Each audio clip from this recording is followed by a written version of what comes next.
It's Emil. It's Emil Guillermo. Emil Amok to you. Welcome to my Takeout, my Emil Amok's Takeout, my takes on all things considerable. Professor Dan will be joining us in a second. We'll talk about our last show. We recorded on Saturday. We didn't really know everything about the Preddy case. We didn't see all the angles. Now we have more angles. We got more video, and we got the administration sort of retreating, but not retreating. A lot to talk about. A lot has happened. But first, let me just say thank you if you were in the streaming audience for my show, which took place on Monday, the 26th. I'm doing my show 69 Emil Amok. A real journalist stands up. It's my one-man show on dealing with Trump derangement syndrome. I mean, it's the story of our times, right? And I do it differently every time because he does something different every time that we need to react to. It's all there. The next show is February 2nd at 8:30 p.m. And you can, let me show you where you can go and get tickets if you're watching. Go to playground-sf.vvotickets.com and you can find my listing. Look, the show's free with donation, and you can donate as much as you'd like, anywhere from nothing, which makes it truly free, to $30 or more. You don't have to be like the Emir of Qatar, who is giving me a $400 million jet plane. Okay, he's giving that to Trump. He's giving me a bus transfer. All right, he's not giving me a jet plane. But, in an ideal world, I would get a jet plane also. But you could just give your blessing and say, let me in, right? And you can watch it streaming wherever you are, Texas, Washington, New York, wherever, Mexico, Philippines, or you can come to the theater. The theater is on 1695 18th Street in San Francisco, in Potrero Hill. A nice, lovely neighborhood, Potrero Hill. If you don't know Potrero Hill, get to know it. I mean, a lot of people discovered it because it's one of the few. I wouldn't say it's an inexpensive. It was discoverable back 40 years. It's just that if you've never been there, the views from that part of the city are just phenomenal. And of course, it's, above all that China Basin stuff, right? So you're getting a different side of the city, a view that is incredible. Anyway, Potrero Hill, I grew up here in San Francisco. Potrero Hill was always that place that we went to play Jackson Playground. Us Dolores Parkers would play Jackson Playground. And sometimes we'd win and sometimes we'd lose, but it was always great because the Folgers coffee place was right there and you can smell coffee. The smell of coffee. Also the old Anchor Steam breweries out there. Anyway, Potrero Hill's a lovely place. The Potrero Stage Theater, for my show, 69 Emil Amok, a real journalist stands up. I deal with my Trump derangement syndrome.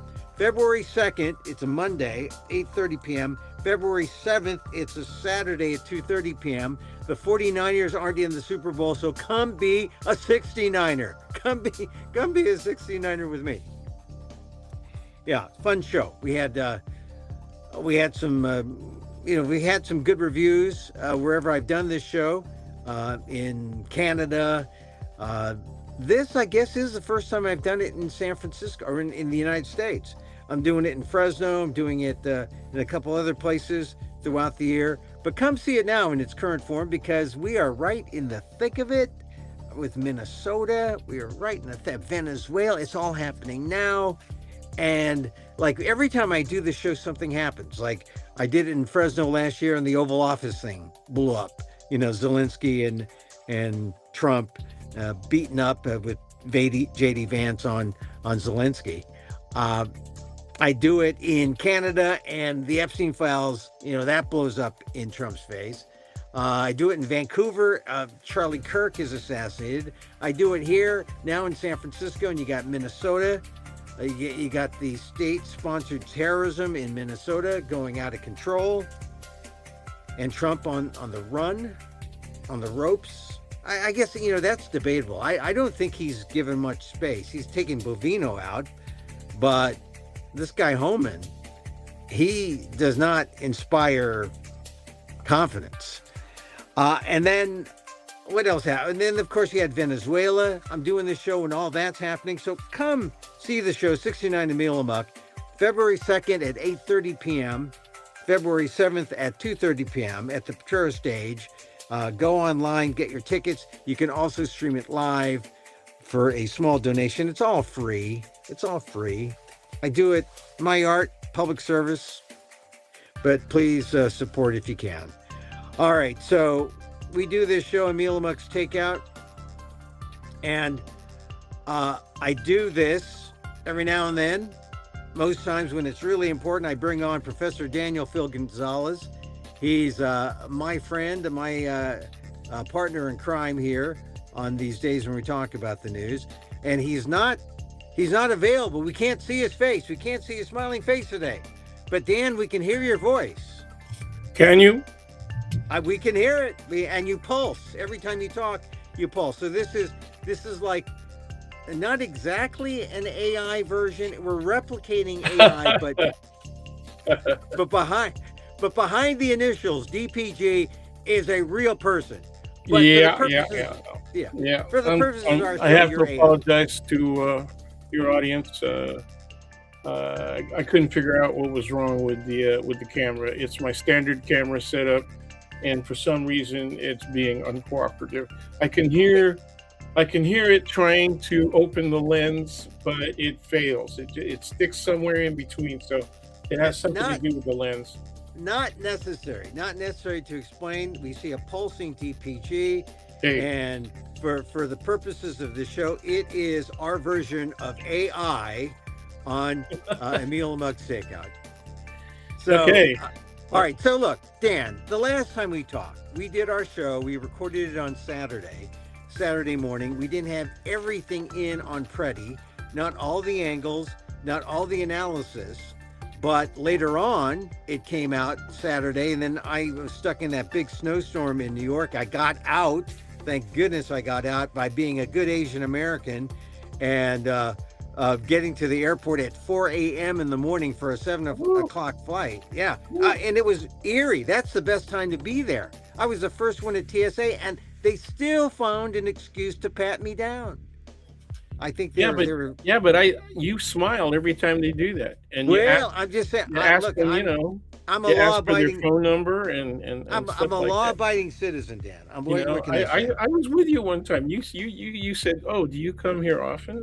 That is not true. All right, Dan. Look here. I made it. The point is, I made it, and I flew over the United States, over Minnesota. Even we went over the storm, and I looked down. And it's all white. It's all America is all white. And that's the way they want it. That's the point of it all. That's the way they want it. They want it. So all right, but with Preddy, I mean, I actually, I did not see the blow by blow analysis, with the woman in the orange bag. But ultimately, you see Preddy on the ground, the ICE agents, the Border Patrol folks, removing the gun from his waistband. Okay, he was carrying a gun. He was licensed to carry it. Yeah. He was unarmed. He was pepper sprayed. And then you hear the first of 10 shots. And overkill, right? Yeah. Especially when they backed away and then shot some more. Yeah. They actually backed away. After the first 5 shots, they backed away and shot him some more. So this is like the American public has been used to this sort of analysis. We had the Renee Good, video, another 37-year-old in Minnesota who was essentially executed by the police state, and now and before, people of a certain age. You remember the Zapruder film? We're looking at the Zapruder film, JFK trying to figure out what the heck happened. And there's nothing. All right, we see with our eyes, but according to the administration, it's not conclusive. Finally, they say we're gonna have an investigation. Donald Trump pulls Bovino pulls Kristi Noem with Kristi Noem, who said, "Hey, he was brandishing a weapon. He was not brandishing a weapon. Preddy was not brandishing a weapon." And in the official report, that is excised from the report. And now we have Tom Homan. So do you feel more confident that Tom Homan is in? Rhetorical question, but we should explain it for the audience. Yeah, Tom Homan was the gentleman who, and I use the term very broadly, who was the enforcer and the creator of the first term Trump term policy of family separation. That's the guy. And so to replace Bovino, who was stupid enough to say things that were absolutely contradicted by the video, okay, along with Kristi Noem, also her statements absolutely contradicted by the video. Stephen Miller's statements absolutely contradicted by the video. J.D. Vance's statements absolutely contradicted by the video. And now for the Orange Man, the President of the United States, absolutely contradicted by the video. So the pressure now is really extreme from the people of Minnesota. It's very strong. It could get stronger, okay? And I we'll talk about that in a minute. But as well, there are many Republican senators now that are also being very critical, and at the least 5 are calling for an independent investigation, which is something that, of course, the DOJ has resisted. So that involves Pam Bondi as well as the Attorney General of these United States of America. There we are. So, yeah, I mean, the other day, an investigation, I want an honest investigation that I oversee, that he said, and we really need an independent one. Yes, and Holman seems to be leaning in that direction. He had a meeting with yesterday with the mayor of Minneapolis, Mayor Frey, and as well as Governor Walz. But Governor Walz and Mayor Frey were not all that positive. They said, okay, it was a discussion about real issues, but they weren't. They didn't walk away, and neither did they explain that they had a great confidence that things were going to change. What they both said was, we have to see what happens on the ground. We have to see whether or not there's an actual withdrawal. We have to see, from my perspective, I want to see an immediate change in behavior of the people on the ground, whoever they are. Yeah, they haven't really shown that, and I think that's really the key. That even Homan, despite trying to be nice with those meetings, he said again today in that press conference that, hey, we're not retreating. We're not going back. We're going to prioritize the criminals, but we're not going to let, just anyone go. So it's I'm sure he's saying that because of the president, but I don't, until we see the actions or until we see it with our own eyes, I think it's, we've replaced the heads. Bovino's gone. Noem is sort of in the background now, but Homan he makes it sound more gangsterish and more tough than, and knowing that he's been accused of accepting a $50,000 bribe, he's not the most ethical nor the most trustworthy person, out there. So, but he's been able to avoid actual prosecution. That's true. And I don't want to say anything that sounds like I'm that much in his favor. His credibility comes from the fact that he's actually done law enforcement as a career. Right. Oh, also, look, let's also say that he worked with, in the Obama administration. So, he's presidents. Yeah, that's right. Yeah, he's kind of a. In fact, I think he got an award of some sort of honorific treatment.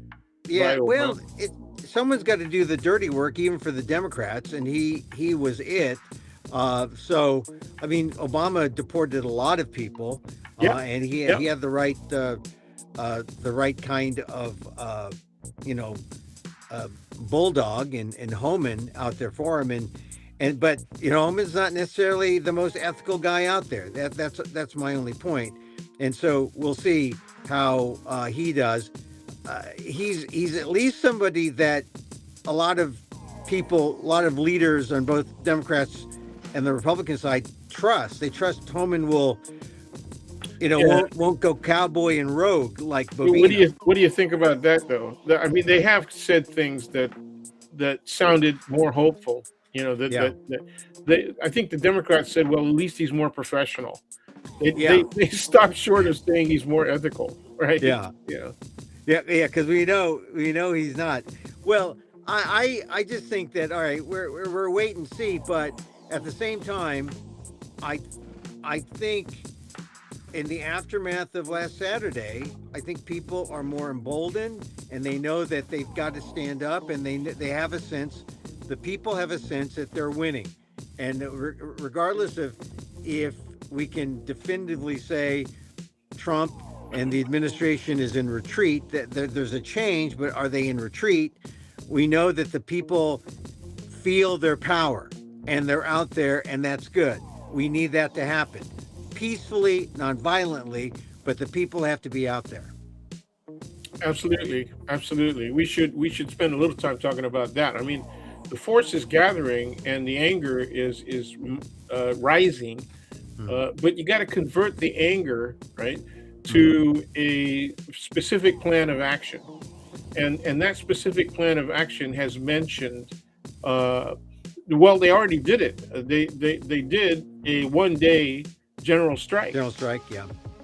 And if you'll recall, last year when we did our discussion at the San Francisco Public Library at the main branch, Mm-hmm. which was nicely attended. We I mentioned general strike. I Yeah. was asked, where we should go, and it was general strike at the commemoration. I forgot which. I think it's the 56th or something like that. Maybe 57th or 50th commemoration of the San Francisco State strike. We do a thing because the strike started on November 6th of 68, Mm-hmm. and so what would that make it? Yeah, it was the 58th, and there was the mention of the general strike by one of the strikers, Steve Seltzer, who used to have a regular show featured on KPFA, a local station, independent station, for years.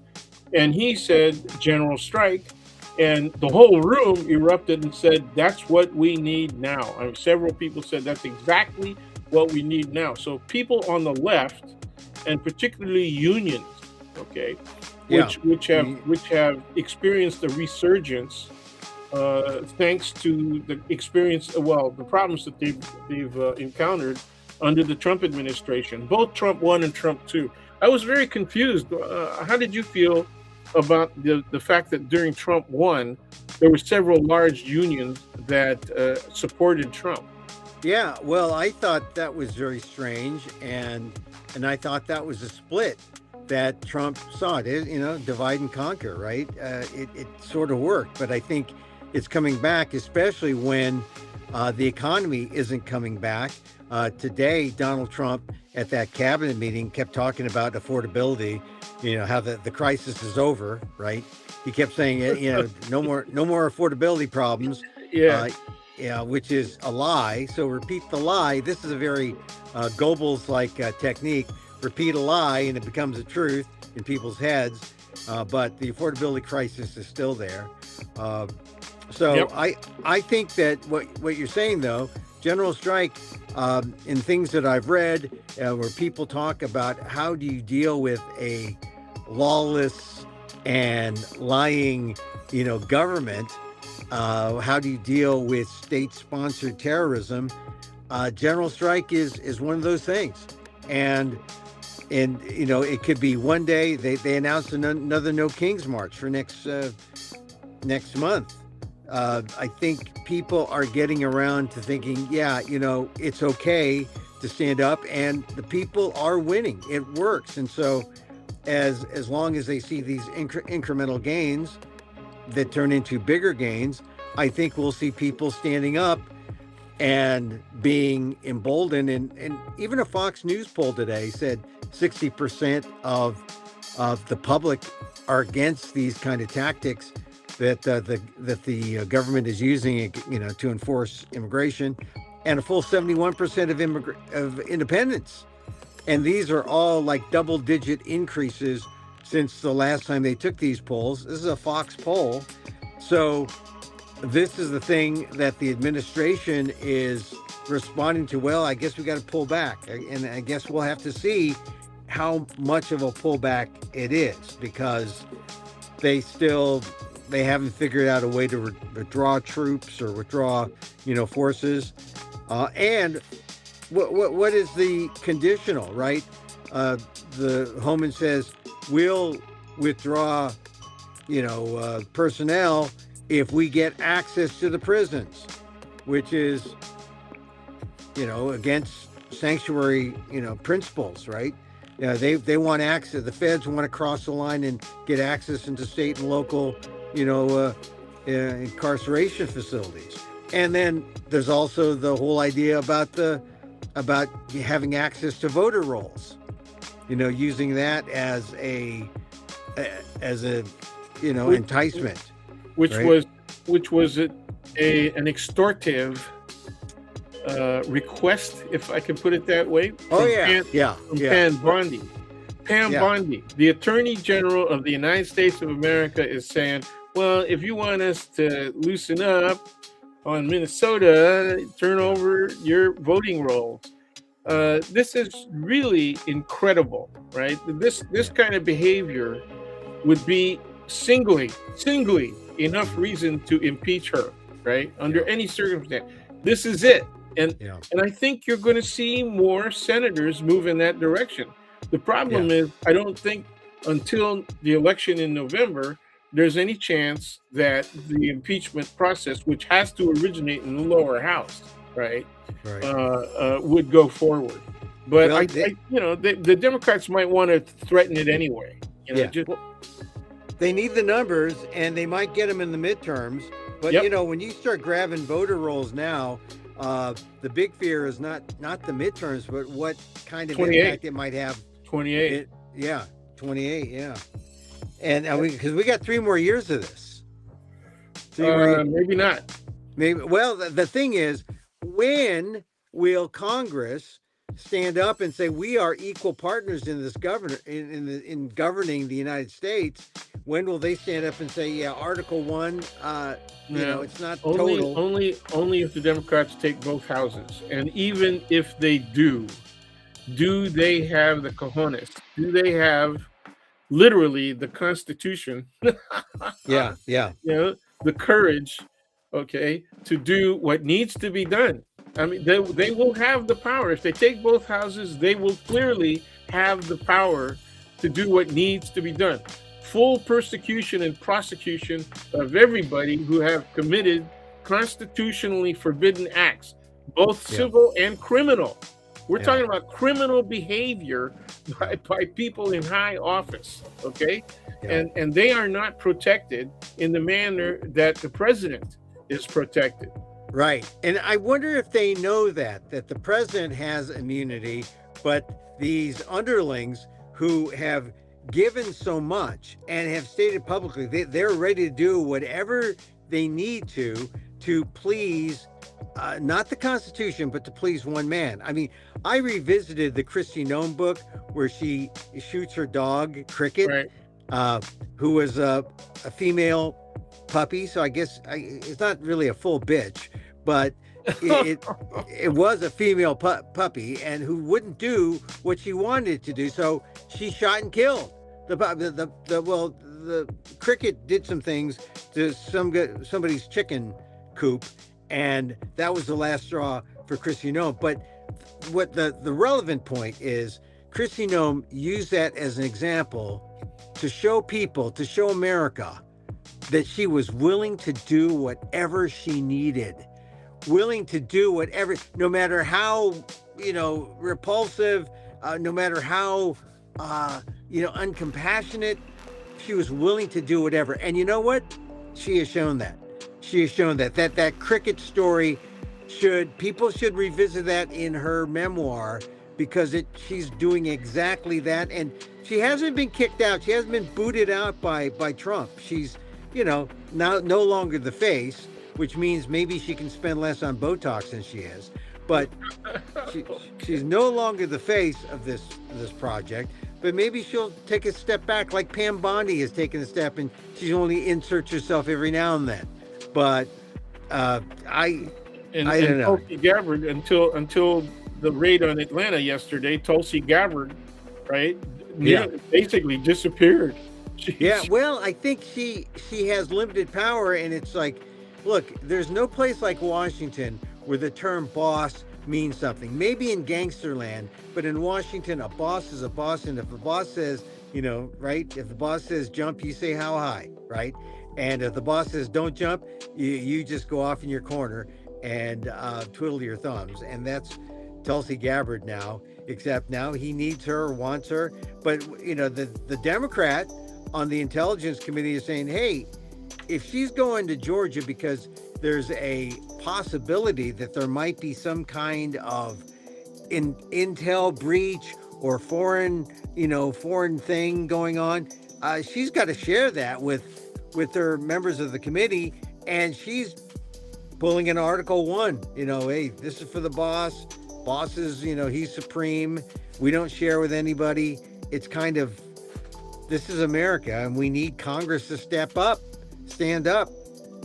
Maybe they will on Friday. What's going to happen on the vote on the shutdown of the government, where ICE is a major issue? Well, the Democrats have moved forward with the suggestion, and I think Thune was open to this, separating the ICE funding from the rest of the budget, so that and that would be the best compromise, in my opinion. That would be the best compromise. Well, Padilla was on television today saying that here are the demands. They want unmasked ICE. They want end to the roving bans. They want a little more order. They might want get ID. that. They want the people to be ID'd. Yeah. They need to have a number or a name and what branch of the freaking government they belong to. That kind of thing. Yeah, I think that's important. I think the Democrats aren't going to be strong enough to shut down the government. But if we have one, I think that would be actually maybe a good thing. I would too. I agree. Yeah, I think it would be much shorter term. I think the public image of the Republicans has already been hurt. And this would just make, more injurious, more damaging to them. And, the thing that I'm really offended by is that the general media has latched on to the politics of this moment for Democrats, the party politics for this moment, for Democrats versus Republicans. And to me, that's kind of sickening, because the reality is, as you intimated earlier, it's about morality and ethics. Okay, these things are clearly immoral. They're unethical. We have a Christian right that continues to support these kinds of measures. I don't even know how they can call themselves Christian. Okay? Yeah. Well, look. Yeah, the Catholics are coming on strong, saying, how can we support? They even went after J.D. Vance. How can we support such actions from the president of the United States as Catholics? I mean, I think that was pretty surprising. We got the one of the bishops of of Newark coming out. Yeah, that's right. Was he a bishop? There was a cardinal too. Maybe it's cardinal. I'm sorry, maybe a cardinal. Yeah, he's going to be ticked that you demoted him, man. Yeah, well, yeah, he's a cardinal. I just think that it's about time that men and women of faith, stand up to what's going on, because the moral leadership is a powerful thing when it comes from these institutions outside of government. And so far, up until just the last couple of days, people have been quiet. and we can't have that kind of that kind of silence. Uh, so Dan, we have, you talk about the separation of the funding. People don't realize how much ICE has been funded Yeah, because of that big beautiful bill. yep, $75 billion. When it that's right. happened, That's when it correct. happened in the summer, I said 75 billion. You're bringing up ICE to FBI status. I mean, Beyond, equal I level. think that's higher than Oh the yeah, yeah. FBI. Well, because it was starting from scratch essentially, but they're essentially saying FBI, which used to be this, you know, everyone has mixed opinions about the FBI because they've crossed the line. But in the end, I think on balance, you see the FBI as good guys, not as bad guys. But Well, ever since Hoover was taken out, yeah, yeah, oh yeah, yeah. Well, I just okay, know that uh, and there have been that didn't happen until the 70s, yeah, right? yeah, Then the FBI was busy, and one of the reasons their reputation, let's say, improved somewhat. hmm They were always seen as heroes from the right. You know, yeah, that, and all the way up to and including the early 70s. But the Hoover fight with the Kennedys hmm began an erosion, right, of the right conservative inclinations of the FBI as an institution. And then they actually started. Uh, they had already always been investigating extreme right wing groups, but that increased during the late 70s and 80s because there was clearly a threat coming from those extreme groups of violence, destructive violence. And earlier on, all the way up until the early 70s, the FBI was going after extreme left groups, like the Weather Underground, $1 billion. for example. And Oh, hey, you got cut off, Dan.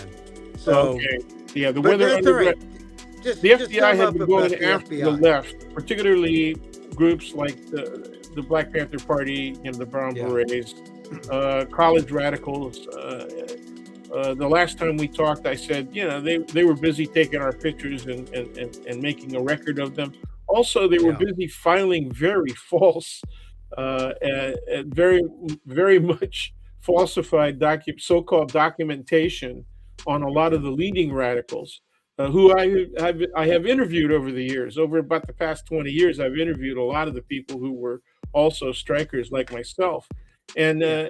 I've asked them about their FOIA reports, and we Yeah. went through them, Oh and they yeah. said this stuff is entirely faked. Well, yeah. Look, Carlos Bulason had a big FBI file, right? Yeah, The that's right. writer, the Filipino writer, Bulason. Well, Hey, here's the he thing. was a socialist, and he was a member of a union which was being prosecuted, as a revolutionary, right, Yeah. organization that was pro-communist, and there were indeed some communists and some socialists in the But union leadership. here's the bigger point about ICE getting 75 billion. This, from that big beautiful bill. Maybe the intent isn't just to go after uh, immigrants, but to create an almost, like good guy, bad guy kind of thing. You have two agencies, and at the disposal of a president who is willing to use it to create state-sponsored terrorism. It's actually kind of, you know, he got away with it. Oh yeah. He got the bill through, and we're living with it now. So I'm not saying defund ICE, but you got to reconstitute ICE, Yep. and maybe ICE doesn't need $75 billion to do the kind of things that it should be doing in terms of immigration law, as opposed to, summarily executing people on the streets. I mean, that doesn't sound like a proper, use of their talents. All Uh, right, so yeah. Dan, uh, we talked about you say that maybe there's a positive. What's a positive thing you're saying? Name Oh it. well, there are senators who are being very critical. I mean, Yeah. strongly critical Right. of Mr. Trump directly. I mean, they are pointed directly at him, and not only on the issue of ICE, they're Yeah. also critical of. Did you see the hearing Oh yeah. yesterday? You watch any part of the Venezuela. hearing? Yeah, with of course Rubio. Marco. Yeah, trying to answer for Venezuela. They cooked him. I mean, he was cooked. He was skewered, and he had terrible rationale Yeah. for what they did in Venezuela. The thing about all this is that all this is happening. Venezuela, we got Minnesota. Um, some people say, oh, they're just distractions. So the real thing must be something in those Epstein files. And yesterday, Ghislaine Maxwell said there should be 25 people, who should have been, jailed and convicted along with Epstein and her. And she's ready to talk. We don't hear Well, a that's lot really about that. interesting, isn't it? That's really interesting, isn't it? Because Yeah. earlier on, what did she say? She said that that was all fake and that he was wrongly convicted, and that was Yeah. rigged and everything else. Now all of a sudden, there's wait a minute, there's 25 other people that should 25 others. Yeah, they got deals. We didn't get a deal. So I think that there's something there. Trump wants to keep her quiet. He'll pardon her, right, at some point, as long as. But who's going to and Trump has immunity, so he doesn't have to worry about getting pardoned, except maybe maybe by the next guy. I don't know, J.D. Vance.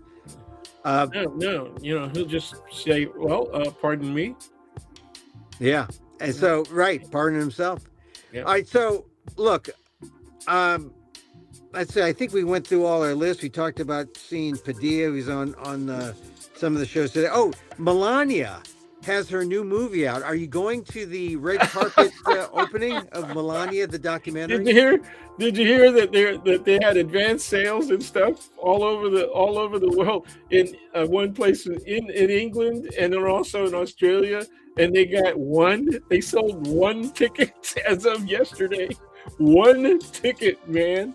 And Amazon is on the hook for, like, if you do their marketing and their production costs, like almost $100 million. It's about 80 something million, right? Yeah. Well, 40 for production, about 35 for PR Marketing. and all that. Marketing, so yeah. anywhere from 80 to 100 million. Yeah.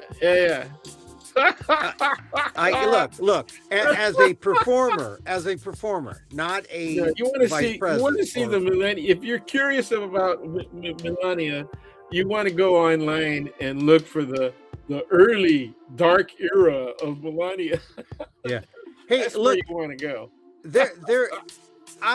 There is nothing. I find nothing interesting about Melania Trump, except she does have the president's ear, and among other things, and she's influential. But this is a vanity project, right? She's the executive producer. She's nothing goes through without, it's not going to be honest. It's all going to be, I'm Melania. I don't know. Yeah. But see, okay, it's one thing for us to be laughing at this and being critical of it, and especially expressing some joy over the fact that people ain't gonna go see this thing, right? I think that even people on the right, okay, really don't give a crap, right? Yeah. They don't really care about her. She's eye candy, and most people think she's not that smart. So No. what the hell's the interest? Why would you be interested in her? Look, Dan, honestly, Melania is immigrant rights from a Trump perspective, right? This is how the good immigrants behave. You behave like Melania. You do everything the president asks, and you get your own $80 million documentary, and then you just go hide in the corner. During Trump 1, at the pro-immigrant, anti-immigrant policy rallies, right? I remember Mhm. one woman that had a sign, was the best sign I think of all, and it said, "If it wasn't for immigration, you know, Trump would have far fewer wives." Oh yeah, yeah. He'd have to. I don't even think there's a Filipino mail order bride who'd go with him. I Oh wait, no, no, don't go there. Don't go hey, all right, there. hey. Speaking of Filipinos, though, um, Jonathan Ross. yeah, He, Jonathan Ross. I've seen a lot of things on the internet saying, "Oh, this is why white guys go with Filipinas and why Filipinos go with white guys." Maybe not too far from the truth, right? I mean, but they're in it. That's an arranged marriage, right? It yeah, is it love? Is it they want citizenship? I don't know. This is a complex thing. It's been going on in the Filipino community for for ages, right? right. And I was going to go to the Preti as a nurse and all the nurses. Where are all the Filipino nurses on this? I think the nurses union, um, Yep, they're they're supporting Preti, yep, but um, I was just surprised. He probably had a soft spot in his heart for Filipino nurses. They're all his colleagues, right? yep. So I Yeah, but think people have and to be in support yeah, of but yeah, Filipino. It's not just the nurses. yeah. It's not just the nurses, but there is a. I'm not going to call it conservative because that confuses people. You know, they'll Hmm. be thinking I'm talking about Republicans, and I'm not. Hmm. But if they're immigrants, Filipino professionals tend not to want to be seen politically. Okay, they may have Yeah. personal political positions. They may Right. favor, one party over another. Generally speaking, they do tend to favor Democrats over Republicans. But the people who are Republicans and who tended to be Trump supporters around Trump Hmm. won, Hmm. they're still there. You Yeah. know, Hey, on the point about not wanting to be seen, I was at the airport at politically. yeah, right, politically. I was at JFK, uh, trying to beat the storm, and another passenger was Filipino, who was here. He had the same idea as me: get there first, and we were the first people at the airport. We started talking. He was from Mindanao, Okay. and Ooh. I was from my parents, my father's from Ilocos, so Marcos, he Duterte, and we kind of laughed at that. And when we talked about the Philippines, he said he was happier that he was here in America because he's professional. Yeah, he and his wife both professionals. He said if we want a steak here, we get a steak, but if we want a steak in the Philippines, can't get a steak. And and then when he found out I was a reporter, he shut up because he did not want to be. He wanted to be invisible, right? Yep. To your point, Yep. not wanting to be seen politically. Yep. But I think now is the time you got to stand up. Now's the time you got to stand up. Yeah. Well, their experience with government generally ain't the best. You Well, know, that's the truth. and and You- and one of the things that they see now is that American politics it can be just as corrupt as Philippine politics. So and that's the key thing: corruption, right? As soon as you get to the Philippines, okay, get out a couple of tens and twenties because you're going to need them, to grease some palms. Maybe it's going to take more than you think, but corruption is a way of life, and corruption was not a way of life in America until this guy, and that's the broader point about what Trump and the family is doing to monetize the presidency and create this open lane, diamond lane of corruption, and Melania, this $80 million, boondoggle project. What does it show? It shows that if you're a vice president, you can commodify the first lady, the office of the first lady, and make your share of money too. And that's we'll see. corrupt. We'll see about that. Let's see. Let's see if Well, they I make mean, money. she's been paid, You know, it well, they costs got 80 million. the production costs and all that kind of stuff, but the Yeah. profit line, I mean, that so that they got their money back, but because Amazon, that because Prime paid for it, but Well, well, listen, Amazon's paying for it because they want to curry favor. I mean, yeah, well, yeah, it's was it's already disgusted. the I was profit's already disgusted done. by it. I was disgusted by it. Yeah, yeah. You I mean, know, the profit's already even there though because stuff takes longer, I buy a lot of stuff from local warehouses on Timu. yeah, 'Cause, yeah. All it right. takes longer, but it's a. I'm trying to kick Amazon loose, man. I know what you mean. I'm kind of overly dependent. Hey, listen, before we leave, I like to talk about polls and about how Oh, it's we got to talk about Gabbard. oh, Gabbard. Well, we did. We said that she was there. Why was she there in Georgia? What is her I don't think we role? explained it. I don't think we explained it clearly. Oh yeah, we did. We We didn't did. We explain it a talked about lot. her Okay, no, intelligence. you're right. She's in You're the right. intelligence thing. We said That's important.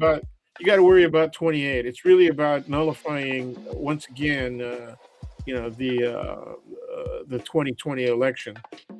Yeah. So But I think people have had it with that. I'm glad they're doing it. I'm actually glad they're doing it because most people are just really tired of it. And let's see how. I know what I wanted to say. Let's see what cost there is to Trump that she's doing this, because this may be done. This may have been done because she was ordered to do it, or she may have decided this would be a good way to try and snuggle up to get Mr. back. Trump Yeah, get back in get his back good in, graces. into Well, all good right. favors. Yeah, So when we talked about this, Tulsi Gabbard went to Georgia. She's the head of national intelligence. Why was she there? To oversee or to be part of the raid of the files in Georgia, to because Trump cannot give up the idea that he lost. I mean, or he can't accept the idea that he lost the 2020 election. He still feels that there's something in those ballots, and and that's but going to what? fix. That's going Yeah. to fix the fact that he lost by 7 million votes. Well, I mean, the thing is, what is Tulsi Gabbard doing there? Except unless there's some kind of link to some kind of foreign malfeasance. Yeah. Who, That's who would, what they're asserting. That's yeah, what they're asserting. They're saying yeah. there was foreign interference. Okay. Well, who Now would? here's the laugh part. Here's the laugh riot.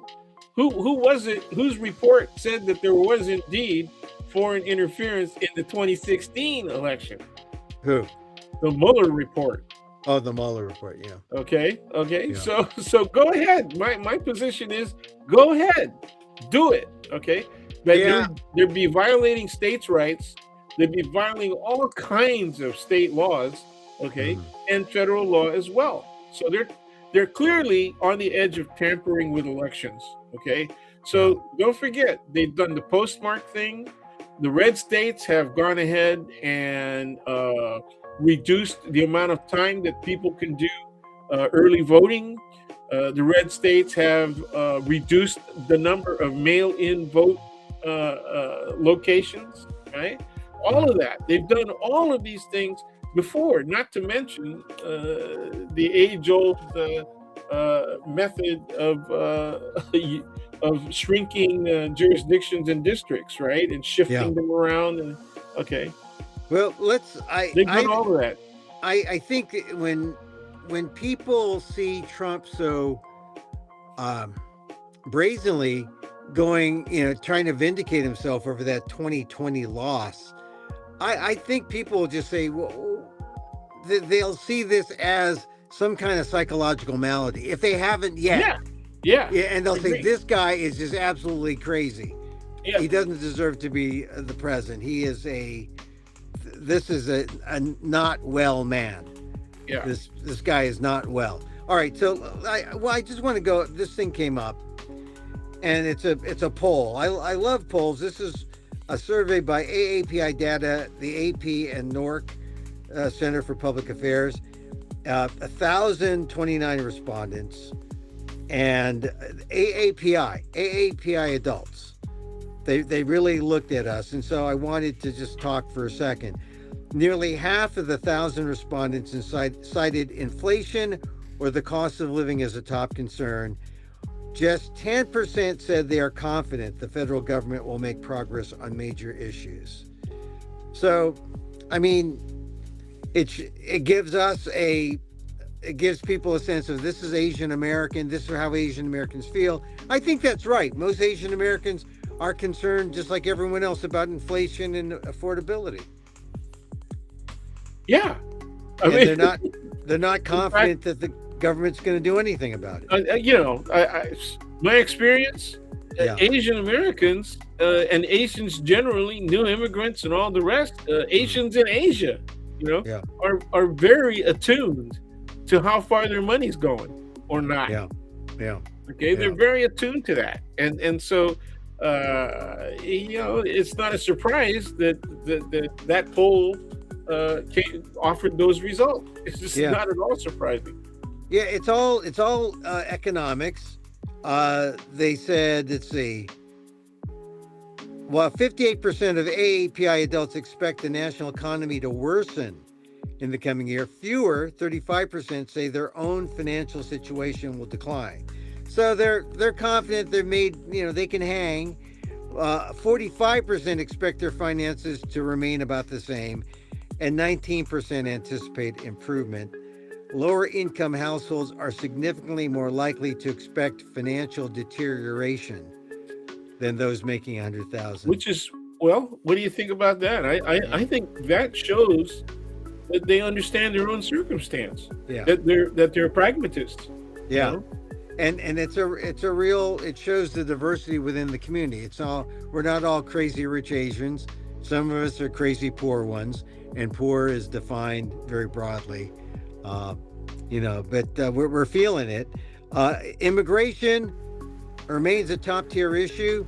41% of AAPI adults, but it's split along partisan lines, with AAPI Republicans far more likely than AAPI Democrats to list it as a priority. So the Republicans siding with the president, going after those immigrants.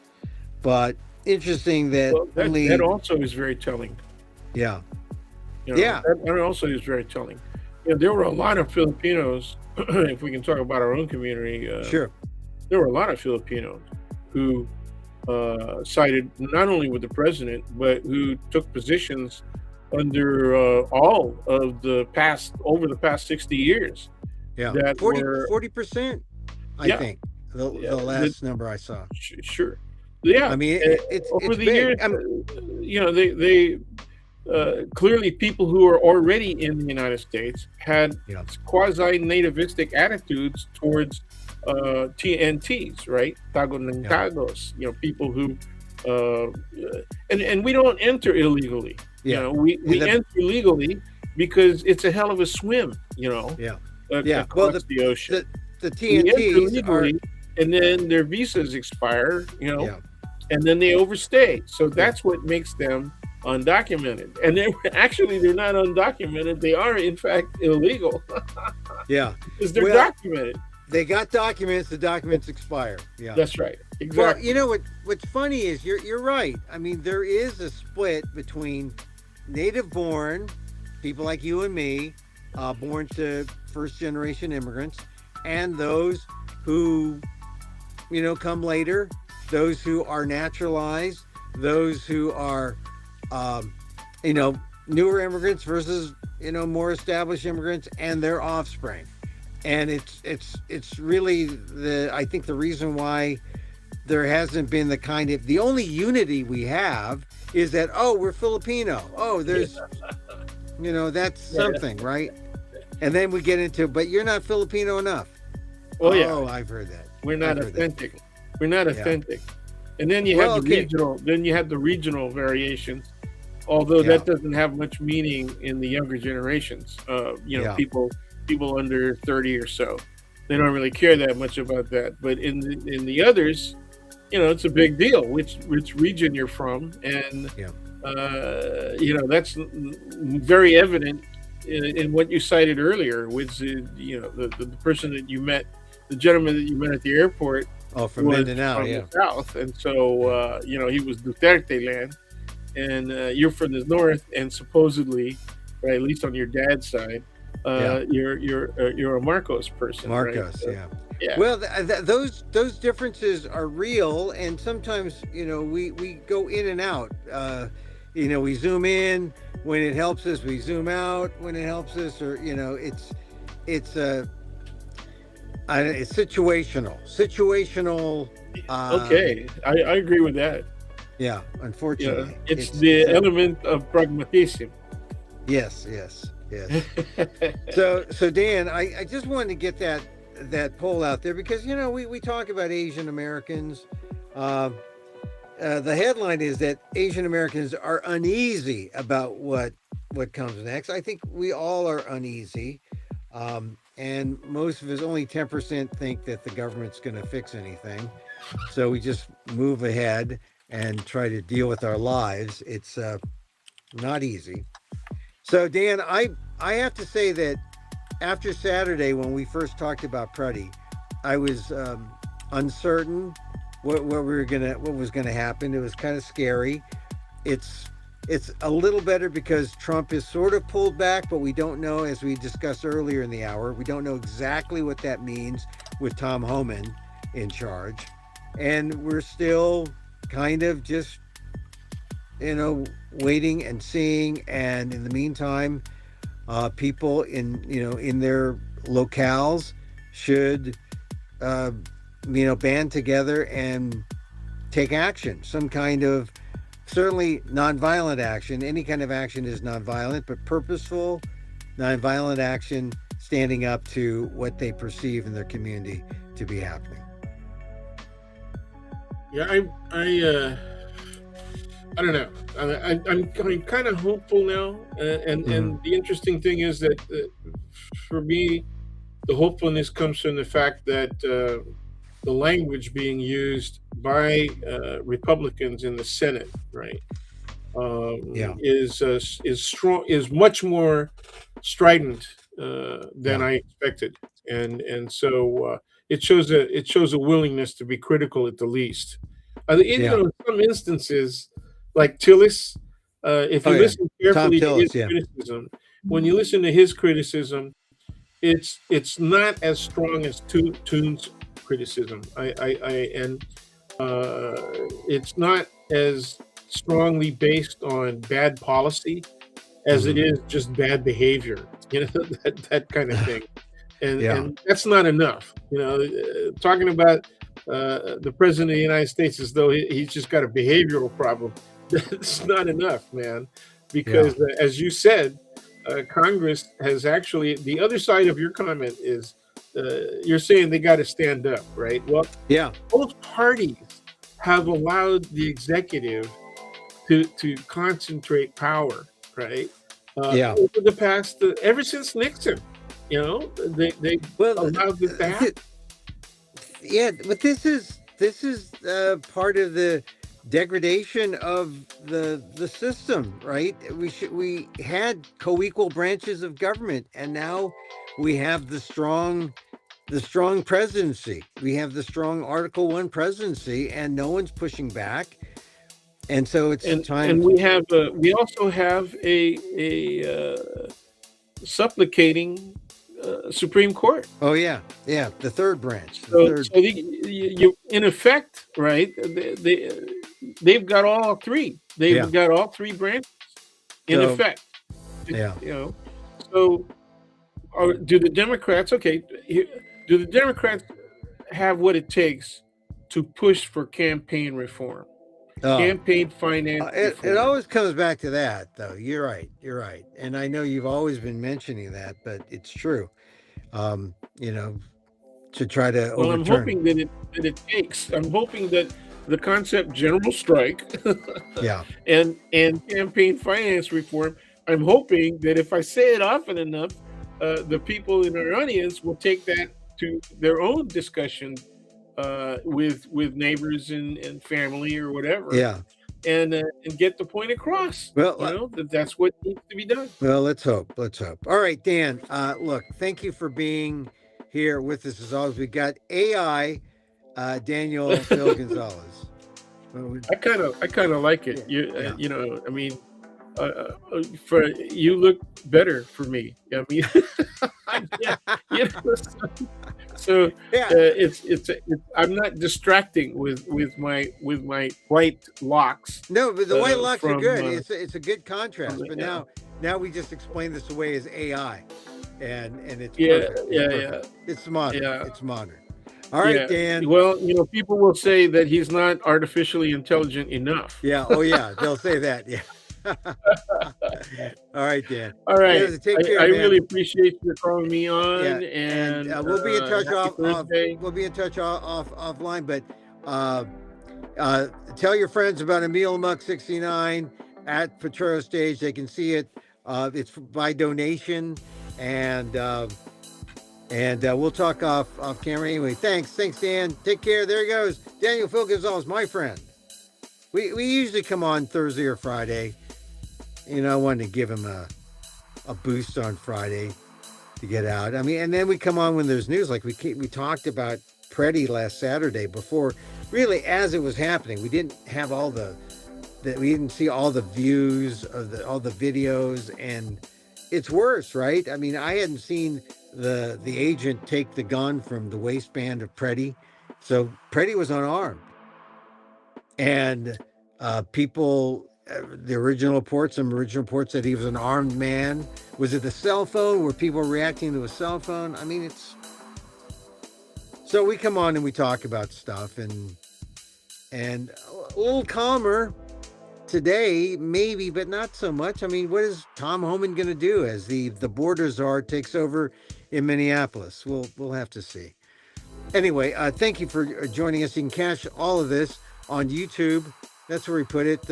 Emil Amok's Takeout on my YouTube channel. Subscribe, please subscribe, and then you can also review this wherever you're seeing this on X or Facebook. Use your finger and go back to the beginning. I do want to talk about my show, Emil Amok 69. 69 Emil Amok, same backwards and forwards. How did that happen? I only have 4 shows on. I only have 4 shows of this at the San Francisco Solo Fest. It's run by playgroundsf.org. There's another festival going on at the same time, but this one's at the Potrero stage on 1695 18th Street. My next show is February 2nd, Monday at 8:30 p.m. And then February 7th, the day before Super Bowl at 2:30 p.m. So the 49ers aren't in it, so come be a 69er at my show. Potrero Stage, 1695 18th Street.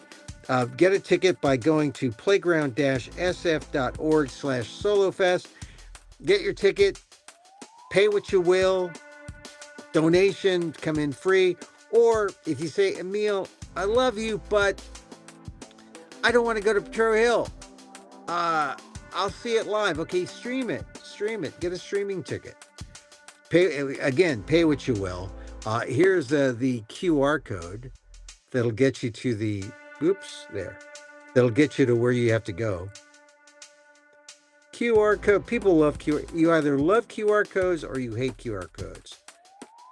Stand still, Emil. Stand still. No, there it is. It's a fun show. It's a fun show. People have said it's a fun show. They like my Amok monologues. And this is different from ones you've seen before, because they're different every time, because he does something new every time.